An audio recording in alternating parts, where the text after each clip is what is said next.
उस श्राद्ध पक्ष की अमावस्या के दिन जो नदी, तालाब, बावड़ी, कुआं किसी भी एक जगह पर अपने पूर्वजों का नाम लेकर शाम के समय पर दिया लगाएगा, ये मेरा विश्वास रहता है, उसके लिए कुबेर भंडारी भंडार जरूर बनेगा, पितृ भंडार जरूर बनेगा। ये निश्चित। किसी भी नवरात्रि के पहले जो अमावस्या पड़ती है, चावल की कटोरी में एक कपूर का टुकड़ा रख दीजिए महाराज, छोटा सा, और कपूर का टुकड़ा रखकर उस कपूर को दरवाजे के बाहर कटोरी में ही, चावल रखी हुई कटोरी में ही उसको पितरों का स्मरण कर कर जला दीजिए।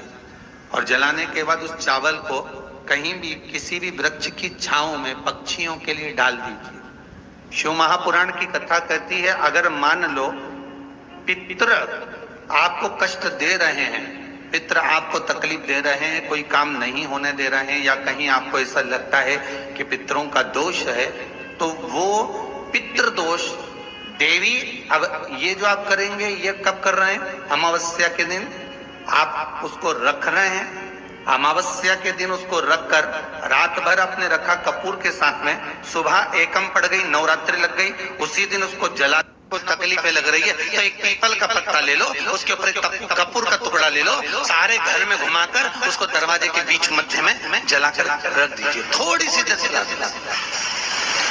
20 से 25 मिनट के अंदर स्वयं गुरु बाबा कहते हैं, राम सुनो, यदि कोई आरती में, पूजन में, घर में एक कपूर का टुकड़ा आरती के बाद में जब समर्पित करेगा तो उसको अश्वमेध यज्ञ का पुण्य प्राप्त हो जाएगा।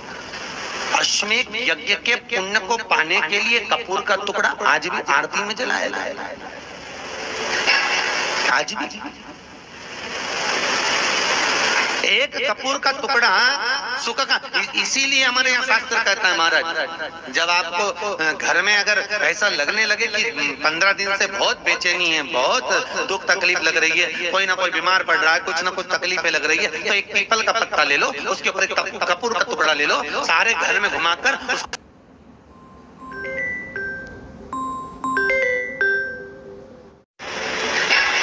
आज भी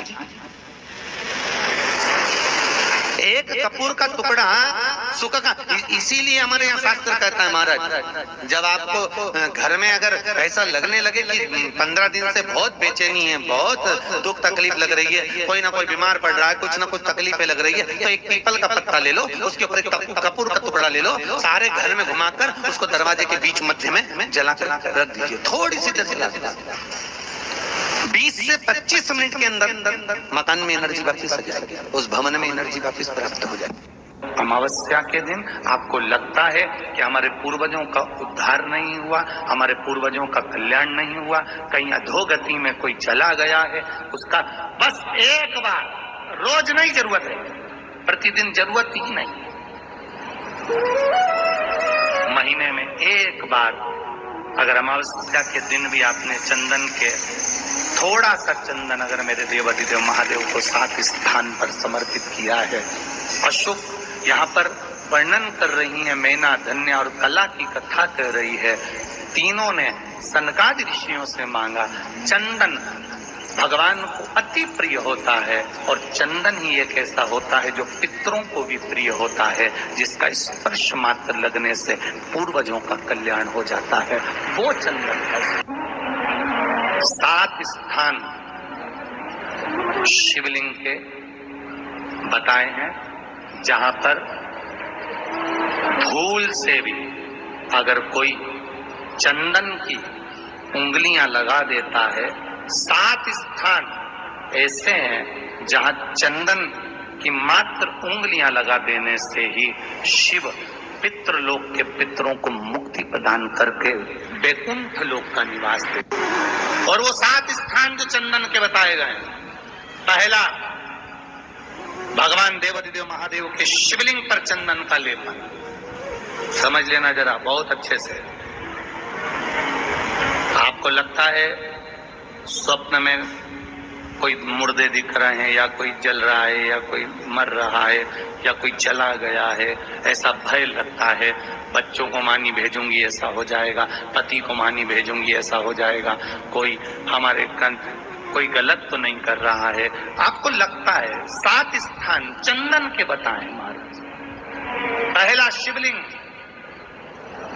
दूसरा जहां गणेश जी का स्थान है, मालूम है ना सबको, जम के बोलो जरा, मालूम है ना सबको, जहां गणेश जी का स्थान है वहां अलग से गणेश जी बैठे, वहां नहीं। शिवलिंग में जलाधारी के ठीक सामने राइट में गणेश, लेफ्ट में कार्तिकेय, बीच में अशोक सुंदरी। तो पहला चंदन बाबा के शिवलिंग पर, दूसरा गणेश जी पर चंदन की उंगली, तीसरा षडानंद कार्तिकेय पर चंदन की उंगली, चौथा अशोक सुंदरी पर चंदन की उंगली, पांचवा जलाधारी पर चंदन की उंगली, छठा जो शिवलिंग का जल बह रहा है इसके ठीक विपरीत की ओर चंदन की उंगली, और सातवां चंदन नंदी के मस्तक के ऊपर जो 2 सींग लगे रहते हैं उस पर चंदन की उंगली। ये कब लगाई जाती है? या तो अमावस्या के दिन। आपको लगता है कि हमारे पूर्वजों का उद्धार नहीं हुआ, हमारे पूर्वजों का कल्याण नहीं हुआ, कहीं अधोगति में कोई चला गया है, उसका बस एक बार, रोज नहीं जरूरत है, प्रतिदिन जरूरत ही नहीं, महीने में एक बार अगर अमावस्या के दिन भी आपने चंदन के थोड़ा सा चंदन अगर मेरे देवाधिदेव महादेव को 7 स्थान पर समर्पित किया है।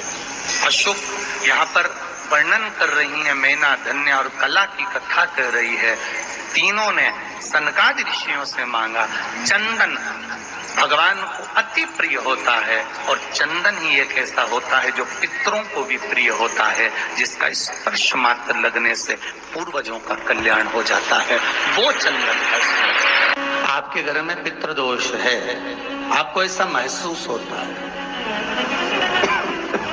आपको लगता है, तो किसी भी नवरात्रि के पहले जो अमावस्या पड़ती है, मान लो अपन अमावस्या पड़ी, आप एक अंदाजा लगाइए, तो